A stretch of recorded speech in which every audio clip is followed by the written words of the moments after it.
Nama lengkap saya Yohanes Baptista Innocentiloe. Di sekolah saya biasa dipanggil Pak Ino. Saya adalah guru pendidikan agama Katolik di SMA Katolik Giovanni Kupang. Saya masih ingat ketika itu pada bulan Maret, kepala sekolah menyampaikan tentang darurat COVID-19.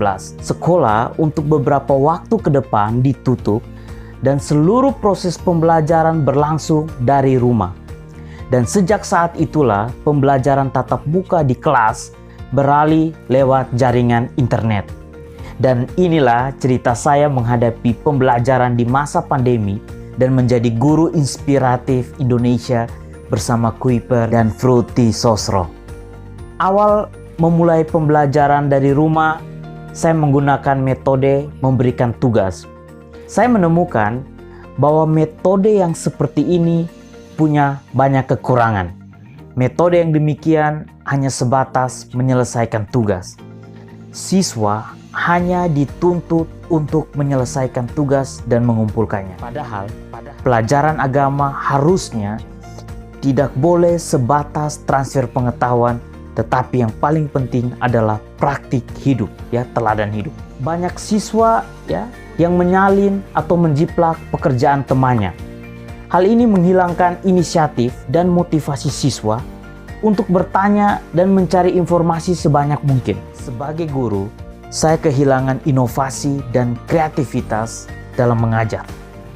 Tugas saya hanya seputar membuat soal, mengirimkannya ke siswa, memeriksa pekerjaan siswa, dan memberi nilai. Selesai. Hari demi hari saya menjadi bosan dengan metode ini.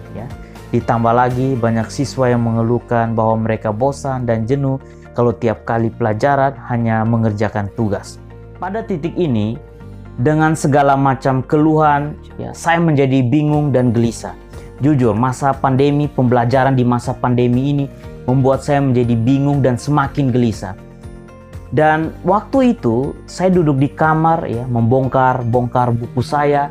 Kemudian saya tertarik untuk membaca satu buku berjudul Developing the Leader Within You. Cara mengembangkan potensi kepemimpinan dalam diri Anda.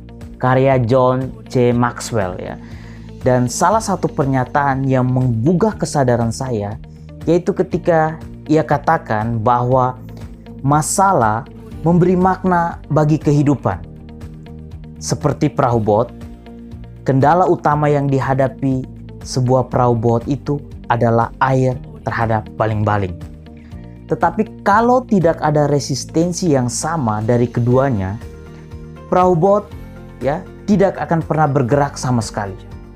Dan masalah pandemi ini memacu saya untuk bergerak maju, memikirkan model pembelajaran yang inovatif dan kreatif yang menyenangkan dan berdaya guna bagi anak didik saya. Pernyataan Maxwell ini membuat saya tergerak untuk membuat video pembelajaran. Dan hari berikutnya saya mulai membuat video pembelajaran dengan menggunakan handphone. Saya meminjam tripod dari teman. Ketika membuat video untuk pertama kalinya terasa sangat sulit. Saya sulit untuk berekspresi di depan kamera, intonasi dari kalimat saya kacau.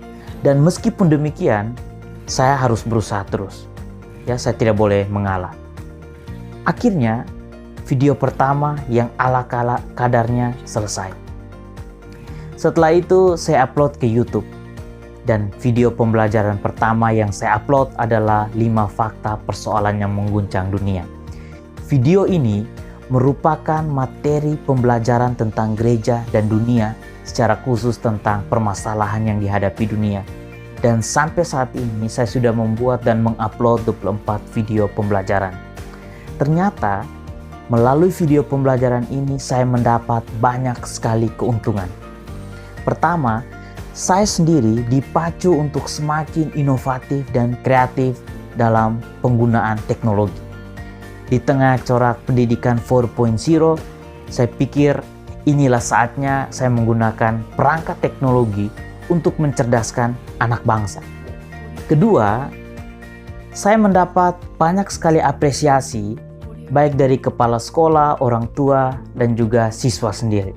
Kepala sekolah mendukung penuh metode pembelajaran ini.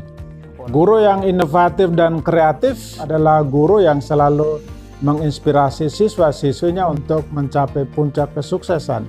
Saya yakin metode pembelajaran yang dibuat oleh Pak Ino mendorong siswa-siswi di SMA Katolik Giovanni Kupang untuk meraih kesuksesan. Dan siswa sendiri merasa tidak bosan dan jenuh lagi.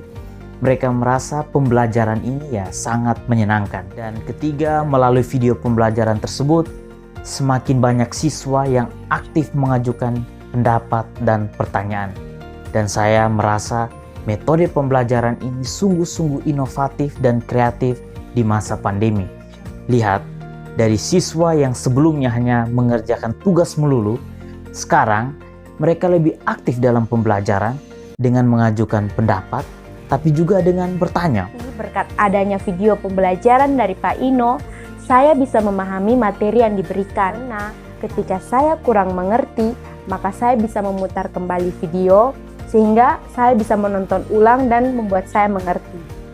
Selain dengan video pembelajaran, saya juga mendorong budaya literasi di dalam pembelajaran. Lewat video pembelajaran tersebut, para siswa dipacu untuk menggali poin-poin penting yang berguna bagi kehidupannya. Tetapi juga mereka didorong untuk mencari dan membaca sumber lain yang mendukung pemahaman mereka. Tetapi tidak hanya sampai di situ, saya juga memberikan tugas menulis puisi. Puisi ini akan diambil sebagai nilai keterampilan, tetapi akan diseleksi untuk diterbitkan buku.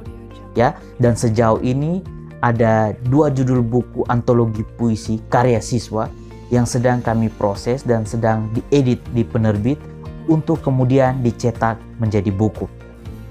Saya merasa sangat senang dan sangat berterima kasih karena berkat adanya tugas penulisan puisi ini, karya-karya saya dapat diapresiasi melalui penerbitan sebuah buku, dan ini merupakan sebuah kebanggaan besar bagi saya karena mungkin tidak semua orang dapat merasakannya. Saya juga merasa dengan adanya penulisan puisi ini melatih kreativitas saya di tengah pandemi COVID-19. Saya juga mengapresiasi metode pembelajaran yang berbasis literasi yang dirancang oleh Pak Ino. Literasi itu mengasah karakter, kreativitas, dan berpikir kritis. Dan bagi saya, pembelajaran di masa pandemi ini adalah blessing in disguise, berkat di tengah penderitaan.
Meskipun ada banyak persoalan, ada banyak tantangan, ada banyak halangan, masa pandemi ini memacu saya untuk inovatif dan kreatif menyajikan satu model pembelajaran yang berdaya guna bagi peserta didik.